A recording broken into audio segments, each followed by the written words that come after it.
Hey there, Mistake of Pythagoras. Being perhaps one of the most well-known Half-Life 2 mods and also one of the oldest, releasing just about a year after Half-Life 2 did, it makes for an, in many ways, unforgettable experience. It also has a huge ARG that I cannot find any documentation of online, so I went ahead and solved it. Let us jump right into summarizing, analyzing and reviewing this mod and uncovering its ARG. The mod starts off with a cutscene. I would mention that this makes it so that this mod moves outside of the principles of how to tell a Half-Life story, but considering what we are yet to see in this mod, this will be the smallest violation of that. The very first thing we see is a number falling from the sky. I guess to set up an important foundation, Pythagoras obviously refers to the ancient Greek philosopher of the same name, who you probably know from Pythagoras' theorem, a formula used to calculate lengths of triangles. If you go back to the true first thing we see, the main menu, you will find a large triangle staring at you. This thing will play an important role in the mod. Wait, what is that? Is that the sponsor of this video? This video is sponsored by World of Warships. World of Warships is a free-to-play naval warfare game available on PC and consoles. Every month there's exciting new content, from ships and nations to in-game cosmetics and ship classes, so you'll always have fresh experiences to dive into. The game has more than 40 maps with dynamic weather and stunning water effects that make you feel like you're really on the ocean, battling out in one of several different permanent or seasonal battle types, including ranked, co-op, clan battles and more. You can command battleships, destroyers, aircraft carriers, cruisers or even submarines. All of which are created using actual blueprints and historical documents from the first half of the 20th century to ensure historical accuracy. Whether you're a lone wolf or teaming up with friends, there's a playstyle for everyone.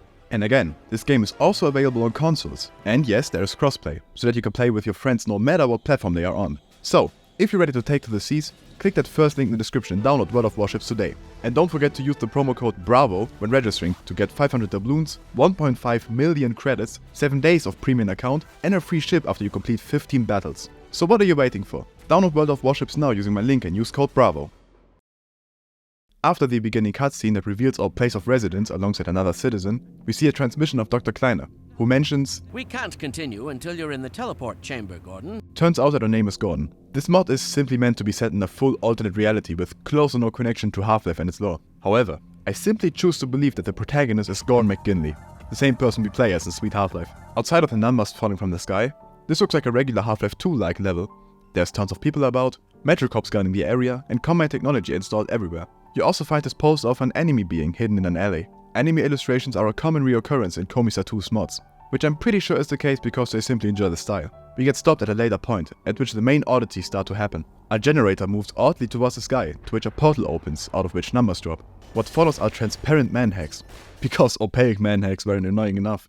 A round spaceship flies around the corner as all hell breaks loose. This round ship seems to be responsible for spawning enemies. We find a crowbar and suit in some random crates. Your instincts may tell you to fight the Metro Cops. In this mod, however, they are actually friendly, and fight alongside the humans throughout. As I said, alternate reality. I will analyze these themes later. We see the round spaceship, which I will call Bob from now on, take down a strider. As we open a sewer, the triangle spaceship approaches, which I will call Greg from now on. Leaving the sewers, the creator of the map takes the opportunity of the player looking up to show us a new type of spaceship, one that looks like a boomerang. We will see these a lot. This was actually really clever. In level design, it is notoriously hard to get players to look up. Playtests will reveal this time and time again. Even with arrows and sounds and effects, the player generally never looks up. It's an unexplained phenomenon really. Perhaps explained by the fact that in Evolution there was rarely much reason to look up, as threats mostly lurked on the same height as we were, making looking left and right a lot more useful. It might also just be the fact that the player can't move upwards. Thus, the surroundings on your level are a lot more important to you in the moment. I'll let you choose the better reason. Given that we moved up a ladder in this case though, the player is highly likely to be looking up while doing it. This opportunity is used to show the new aircraft. These appear more often afterwards in the sky, but the chance of players seeing the subsequent ones is at least a 20th of them seeing the first one. Then follows enemy spam. And while the enemy type may change and there may be breaks in between, this will not stop until the mod also does. Every combat encounter of this mod is just fight 100 zombies or fight 100 manhacks or fight 100 combines, so on and so forth. It's very uninteresting, frustrating and thus just not fun in the slightest. It's generally advised to instead try to make a little amount of enemies as dangerous as possible. That is usually what makes for fun combat encounters. Enemy spam can be fine if you set up the entire environment for it correctly, but you should never just place 100 zombies in a random room of your mod. Enemy spam is a reoccurring theme across many mods. It's far from limited to this singular one, and I believe the reason for this phenomenon is that mappers want to have fun. There is of course nothing wrong with this in principle, but it's critical to recognize as a mapper that the fun of the people that will eventually play your map is 1,000 times more important than your own. That is, in case you want to create a fun product of course. You can do whatever you like, but you should then expect matching feedback if you end up releasing it. I assume most of you have played Garry's Mod, a sandbox of unlimited possibilities, but I'm 100% sure that if you play Gmod, that you will share the universal experience of creating a huge NPC battle. You spawn as many enemies as you can without your PC crashing and then have them battle it out. Seeing these AIs duke it out is interesting, especially when you haven't ever seen an interaction like that before. And the same goes for creating maps. Remember, Mistake of Pythagoras released in 2005. Garry's Mod was around, but it was far from what we know it as today. It wouldn't release as a standalone game until a year later. And before you had the sandbox of unlimited possibilities that is Garry's Mod, you had the Hammer level editor. The same urge that let you yourself create these massive NPC battles culminated in mappers, especially these early ones, leading them to place down these huge amounts of enemies to see how they interact. And I'm not the fun police, I support them doing this. And frankly, I could even imagine this being fun at the time, as close to nobody had seen interactions like these in 2005. Hell, most reviews of that time are praising this mod like we do with Entropy 0 today. It unfortunately, however, ended up not lasting as a fun product, especially for anyone who has interacted with any Source engine game more than once. And even if this is the first time you play anything Source related outside of Half-Life 2, after the first or second enemy spam fights, the fun will fade, leaving you with close to unbearable gameplay like it did for the rest of us from the very start. This almost childlike curiosity is also what I see in the Combine and humans fighting together. It's like you gave a child a box of toys and they decided that both factions will fight alongside each other. Because it is pretty much exactly what happened. And no, I don't mean child to be condescending in any form in this case. We all have our inner child, and it's a shame that I even have to clarify that I don't mean it in a condescending way. We see another spaceship up here. This one is cylindrical, triangle shaped, and smaller than the others. What follows is another encounter with the Boomerang ship in which it takes out an APC. We enter some sort of huge complex where we find Dr. Kleiner and his large teleporter. Dr. Kleiner calls us Gordon Freeman here, but I will ignore this without further questions and continue believing we are Gordon McGinley. We also see Kleiner speaking to Dr. Breen, which is an interesting sight. The conversations themselves hold little relevance to the plot, given that they're all recycled from the regular game and thus limited in terms of story potential. Most of this mod is just go along with it, like it's the case with most mods. Dr. Kleiner tells us to run. We move up an elevator to which we see Alex, who recognizes us. We then see Mossman and Barney right before we are forced to enter a huge teleporter. It is now that this mod begins. We arrive at this mysterious mansion in the middle of nowhere and see a triangle spaceship fly by and then drop off some antlions. This area as a whole feels oddly artistic. This may partly be due to the fact that this building is inspired by Claude Ledoux, a French architect of the 18th century. But generally, the best way I could describe it is being able to move around a painting. It's like you aren't meant to see the different sides of this place. The mansion in the middle, the hills and skies behind it are the main focus. Everything else around it feels like you are dreaming about being in this exact place you saw in a painting, which the sound effects help play into. It makes for a beautiful section of this mod.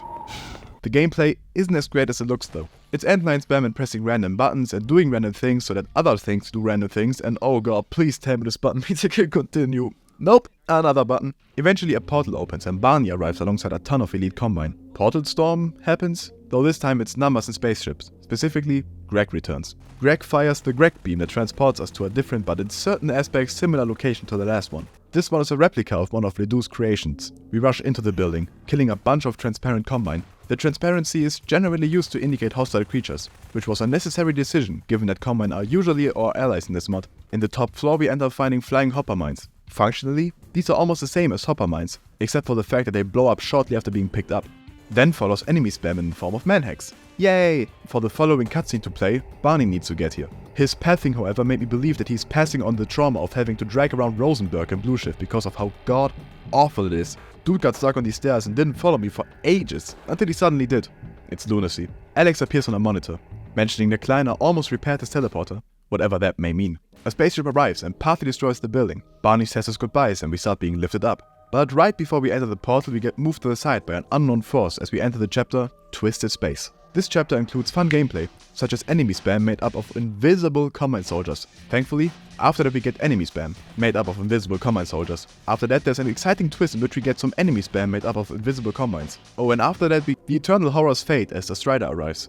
And we see one of the cutest moments I've ever seen in a Half-Life mod. One that shows me that the creator does actually have a heart after having to sit through that soul-destroying NAS section there. The Strider arrives alongside a city scanner, which never leaves its immediate proximity. After they arrive at this building, you can see the city scanner flying towards the door, taking pictures before flying back up towards the Strider seemingly informing the Strider about the door, which lead to the Strider firing his shot and opening the door. It's so cute, like, what could have even been there for the Strider to not use the cannon? It seems like the Strider just wanted to make sure the scanner feels useful. This is so freaking cute, I hope these two stay together forever. The pieces of door debris actually freeze mid-air, which I thought wasn't more than just the mapper using the toy box they were given again. However, this is actually the first hint at an interesting puzzle in this room, one that I haven't seen before in the many Half-Life mods I have played. There's no way forward except for a huge pit.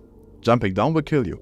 However, by throwing props inside of it, they will freeze after a short second. These will stay frozen until you pick them up again using the gravity gun. This made for a really interesting platforming section. The bottom of the pit reveals a twisted train tunnel, and after moving through a fake portal, we find a brightly glowing room similar to the one of the ending of 2001: A Space Odyssey, which we have seen be an inspiration of Koumei Satou before. There's an interesting theme of shapes and beautiful looking dynamic architecture to be found here. We come across another puzzle that I have never seen done before. A cube hastily moves in circles in a room. It kills the player immediately on impact. Outside from 3 tiny safe zones, there is no escaping it. And there's heavy wind pushing the player that fills the room, always leading the player right into the cube. Your goal is to move around a bit and fill in shapes into holes in the walls. I thought this was well made, fun, unique, and actually quite a challenge. All you want in a puzzle basically. Solving the puzzle leads to us having to enter a 0 that flies us into the next room. Here we find more abstract shapes, the cylindrical UFO, headcrab enemy spam, a mini Greg, and headcrab enemy spam, and zombie enemy spam, and headcrab enemy spam. There's also another boomerang spaceship that Kamikaze opens a door for us. Stacking props is the solution to this puzzle, which will help us reach orange common elites and a section in which we get chased by the triangular spaceship. The same we saw appearing behind Barney, before it gets taken out by a bunch of rebels. Note that this isn't Greg. We find Alex dropped off by a dropship right afterwards. We have a unique skybox here, which seems to show us being on a different planet or something. I wish the perfect skybox reflected the gameplay here because, oh god. Bob returns for a final time. It's his boss fight moment. The boss fight moment in question being that it spawns an infinite amount of manhacks at first, non-transparent ones as well by the way, and after you do enough damage to it, if you manage to do that after being swamped by a literal unlimited amount of manhacks, you will beat the first stage. You will then be greeted by an infinite amount of like 10 fast headcrabs. After that you will ascend to the final stage, which consists of an infinite amount of 5 poison headcrabs, 2 zombies, and 1 poison zombie. Over and over and over and over and over and over and over and over. Lucia sadly went insane during the filming of this part. It would be great if you could quickly hit the like and subscribe button to help cure him. Come on, do it! Or do you seriously care that little for Lucia? Well, anyways, gotta go. Also, come check out my channel too if you want. Yeah, okay, alright, that's enough. The only good news after this part is that the Strider and City Scanner have their due return. Alex teleports us somewhere else, but only after we see the place starting to fall apart. The Strider and City Scanner better have survived it or else there will be riots. We arrive in another brightly glowing environment, to enemy spam in the form of infinitely spawning Combine, that all run into the beam of Anti-Greg? The following is something I only got thanks to Bollock's playthrough, as I ended up glitching my way over the barrier instead. You're supposed to head back to this Anti-Greg, who will, with the help of Anti-Bob, give you telekinesis powers. This is great and sounds cool in concept, it's broken though. Aside from having a push away aura, there's nothing else to it. This is also cool on its own though. We fight more transparent Combine using our telekinesis powers, to which we finally arrive at the very final boss fight, the fight against Greg. You may notice that Bollock's playthrough does a jump cut before this boss fight. This is due to the fact that this boss fight doesn't work, due to the telekinesis powers not working. You can simply type map ks mop Peter 5 in the console to continue on as if you managed to beat Greg. Arriving in another brightly glowing room, you have to solve a jigsaw puzzle, one that represents the most popular illustration of Pythagoras' theorem. We then enter another portal, to which you will arrive in a City 17-like city and find Barney and Alex. Presumably this is the main parallel world we started out in. Anti-Greg arrives, now with what many may presume as ill intentions. Which definitely isn't the case by the way. After it gets quickly killed by the Combine and rebels, we see a cutscene of Striders on a very bad looking beach. Breen arrives with Kleiner standing by his side. He says, "What's the meaning of this?" Which is so true, Breen by the way. We see the Strider and City Scanner duo again. Yay! To which the Striders move away. The finale is Breen looking at a statue of a piece of Anti-Greg, a triangle, standing there between trees and flowers. Before getting into my review and the secret, I will try to answer the question of what the fuck happened. I really almost didn't try and bother with that question when regarding Mistake of Pythagoras, but since I haven't seen anyone else try to take this mod story seriously, I will do so. Press let's start by reading the official mod description. You are Gordon in a parallel world and the city is under attack from unknown enemies. You have to find out a way to stop the invasion by traveling into their world and correcting the mistake. So here's what I assume happened. We are in a parallel world. Outside of this parallel world, even more parallel worlds exist. Another one starts leaking into ours. which happens in form of the numbers raining from the sky and aliens arriving. I even assume headcrabs and antlines didn't exist in this world before the mistake caused it to be brought into this world. Kleiner is working on a solution. Presumably the numbers have been raining from the sky for a while now. Each teleport takes us to a new parallel world, Barney joining along for some. The alien spacecrafts are the symptom of the mistake of Pythagoras alongside the falling numbers, and these things come from the math world. The math world is what we reach after finally arriving in the right universe by defeating Greg, who presumably was guarding math world because of wanting to stay alive thanks to the mistake. I believe that we also saw glimpses of math world before in the rooms with the glowing floors. Perhaps it started leaking into our world even more in those rooms. I assume this because of the heavy reliance of shapes in them, and that the first time we see this potential math world was surrounded by an anti-gravity field, possibly a symptom of the worlds colliding. By completing the jigsaw puzzle, aka correcting the mistake and making Pythagoras' theorem true again, the spacecraft cease to exist. Math is a universal truth. 1 + 1 will always equal 2. And these fundamental truths seem to have manifested this parallel world, or the other way around. By having humans discover math and its intricacies, they tapped into math world. Here's the tragedy of the story. There seem to be the anti-creatures. They look like the regular spacecrafts but in brighter colors. These presumably came from the mistake. But given that we see one teleport into our own parallel world at the end after correcting the mistake, they can also exist without it. And we know from before that these are ally creatures. They helped us on a path to fixing the mistake. So for it to be shut down by combined forces, not being able to communicate its good intentions, is very sad. And a detail many will miss. Boo-hoo, how sad. Yes, I know what you're all here for. The secret. So, while researching for this mod, I came across the Valve developer community page for this mod, and specifically its discussions page, a place where no sane human has ever gone.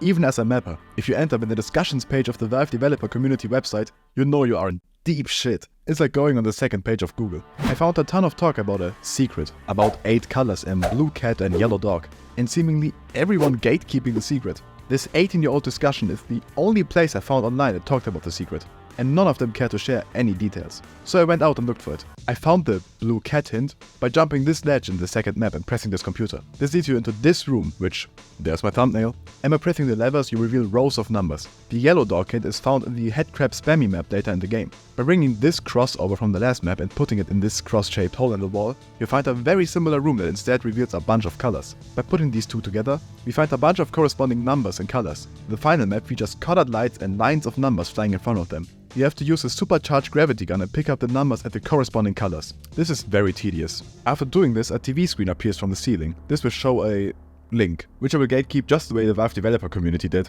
for potential TOS reasons. If you solve this on your own, however, remember to remove the tilde from the link. I thought this stuff was lost media for hours before thinking of that. If you visit this link, you find a download, a zip file in which you find a map and a bunch of images. The map is a night version of the second Lido map. Aside from missing any allies, it plays out the same until you reach the top floor, where you will meet hostile Vortigons, and you get to fight the Triangle spacecraft. You can actually damage it using the gravity gun, which is great. I believe something is bugged here once more, because nothing major happened past damaging the spacecraft without cheating. You presumably need the broken telekinesis powers here. After no-clipping into the teleporter room, G-Man appears on the screen, and you move up to the teleporter, this time without interruptions. The question arises, do you return to usual Gordon? Whatever that means. The images that are included are a lot more interesting. It's a bunch of wallpapers. Most of them I'd rather not show on YouTube in greater detail than how you're seeing them right now. Who would use these as wallpapers anyways? Ugh. So finally, to review this mod. I think Mistake of Pythagoras is misunderstood. It is an art piece more than it is a regular game in many ways. If one thing is evident from this mod, it's that Koumei Satou is an artist. However, as for gameplay itself, the mod really isn't fun. The only enjoyment you can get out of this mod is to look at it as a piece of history. Like how people go camping kinda. It's objectively a shit experience to sleep in a shitty tent and eat burnt marshmallows while getting stung by mosquitoes when you could be sleeping in your comfortable bed in your air-conned room at home and eat a regular meal instead. But there's obviously something there that makes camping interesting and enjoyable. Same with playing Mistake of Pythagoras. Reconnecting with our roots would perhaps best put it. So yeah, you can enjoy Mistake of Pythagoras, just not as you would any usual mod. Aside from a few areas that don't pan out too bad even today. But those are few and far in between. But thanks to these wallpapers, it's a 10 out of 10. Thanks again to World of Warships for sponsoring this video. Remember to grab your freebies with code BRAVO by hitting the link in the description. And I'll see you out there on the high seas. So yeah, make sure to subscribe to this and to the second channel, on which I've uploaded a somewhat blind playthrough of this mod. Otherwise, thank you for watching.